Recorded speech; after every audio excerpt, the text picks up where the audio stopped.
ಯಾಕೆ ಪೊಲೀಸ್ ಯಾಕೆ ನಿಷ್ಕಾಳಜಿ ಮಾಡಿದ್ರಿ ಒಂದು ವಾರದಿಂದ?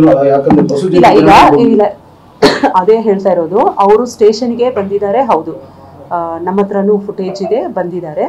ಅದು ಏನು ಯಾವ ವಿಷಯದ ಕುರಿತು ಕಂಪ್ಲೇಂಟ್ ಮಾಡಕ್ಕೆ ಬಂದಿದ್ದಾರೆ ಇತ್ಯಾದಿ ಅಂತ ಹೇಳಿ ಈಗ ಎಲ್ಲ ಸ್ಟೇಷನ್ನು ಎಲ್ಲ CCTV ಕವರೇಜ್ ಇದೆ. ಯಾರು ಏನು ಸುಳ್ಳು ಹೇಳೋಕ್ಕಾಗೋದಿಲ್ಲ, ಇನ್ನೊಂದು ಮಾಡೋಕ್ಕಾಗೋದಿಲ್ಲ. ಅದು ಏನಿದೆ ಪ್ರತ್ಯೇಕವಾಗಿ ಎನ್ಕ್ವೈರಿ ಆರ್ಡರ್ ಮಾಡಿದ್ದೀನಿ. DCP 2 ಅವರ ನೇತೃತ್ವದಲ್ಲಿ ಎನ್ಕ್ವೈರಿ ಆರ್ಡರ್ ಮಾಡಿದ್ದೀನಿ. ಅದರ ಬಗ್ಗೆ ಸೂಕ್ತ ಕ್ರಮ ತಗೋತೀವಿ.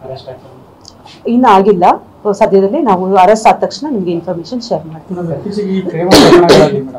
ಜಾಗೃತಿ ಕೊರತೆ ಇರುವಂಥದ್ದು, ಹೀಗಾಗಿ ಎಲ್ಲಿ ಹೆಣ್ಮಕ್ಳು ಫುಟ್ಫಾಲ್ ಜಾಸ್ತಿ ಇರುತ್ತೆ. ಸ್ಕೂಲ್ಸ್ ಕಾಲೇಜಸ್ ಆಗಿರ್ಬೋದು, ಹಾಸ್ಪಿಟಲ್ಸ್ ಆಗಿರ್ಬೋದು, ಗಾರ್ಮೆಂಟ್ ಫ್ಯಾಕ್ಟ್ರೀಸ್ ಆಗಿರ್ಬೋದು, ಎಲ್ಲ ಸ್ಟೇಕ್ ಹೋಲ್ಡರ್ಸ್ನ ನಾವು ಈಗಾಗಲೇ ಕರೆದು ಒಂದು ಸಭೆ ಮಾಡಿದ್ದೀವಿ. ಸಭೆಯಲ್ಲಿ ನಾವು ಪೊಲೀಸ್ ಇಲಾಖೆ ವತಿಯಿಂದ ಅವರ ಹೆಣ್ಣು ಮಕ್ಕಳಿಗೆ ಅಲ್ಲಿ ಬರುವಂತಹ ಕೆಲಸಕ್ಕಾಗಲಿ ಓದಕ್ಕೆ ಆಗಲಿ ಬರುವಂತಹ ಹೆಣ್ಣು ಮಕ್ಕಳಿಗೆ ಯಾವ ಥರ ರಕ್ಷಣೆ ಕೊಡ್ತೀವಿ, ಯಾವ ಥರ ನಾವು ಸ್ಪಂದಿಸ್ತೀವಿ ಅಂತ ಹೇಳಿ, ಹಾಗೆ ಒಂದು ಅವು ಎಲ್ಲಿ ಬರ್ತಾರೆ ಸ್ಕೂಲ್ ಕಾಲೇಜಸ್ಸು, ಅಲ್ಲಿಯ ವ್ಯವಸ್ಥಾಪಕರು, ಓನರ್ಸು, ಹಾಸ್ಪಿಟಲ್ ಆಗಿದ್ದರೆ ಅದರದ್ದು ಓನರ್ಸು, ಫ್ಯಾಕ್ಟ್ರಿ ಮಾಲೀಕರು ಯಾವ ಥರ ಮುತುವರ್ಜಿ ವಹಿಸಿ ಎಲ್ಲರೂ ಸ್ಟೇಕ್ ಹೋಲ್ಡರ್ಸ್, ಎಲ್ಲ ಸಂಬಂಧಪಟ್ಟ ಸ್ಟೇಕ್ ಹೋಲ್ಡರ್ಸ್ ಎಲ್ಲ ಯಾರಿದ್ದಾರೆ, ಯಾವ ಥರ ನಾವೆಲ್ಲ ಒಟ್ಟಾಗಿ ಕೈಗೂಡಿ ಹೆಣ್ಮಕ್ಕಳಿಗೆ ಸುರಕ್ಷಿತವಾದ ಒಂದು ವಾತಾವರಣ ನಿರ್ಮಿಸಬೇಕು ಅಂತ ಹೇಳಿ ಈಗಾಗಲೇ ಒಂದು ಮೀಟಿಂಗ್ ಎಲ್ಲರ ಜೊತೆ ಮೀಟಿಂಗ್ ಮಾಡಿ ವಿಚಾರ ವಿನಿಮಯ ಮಾಡ್ಕೊಂಡಿದ್ದೀವಿ.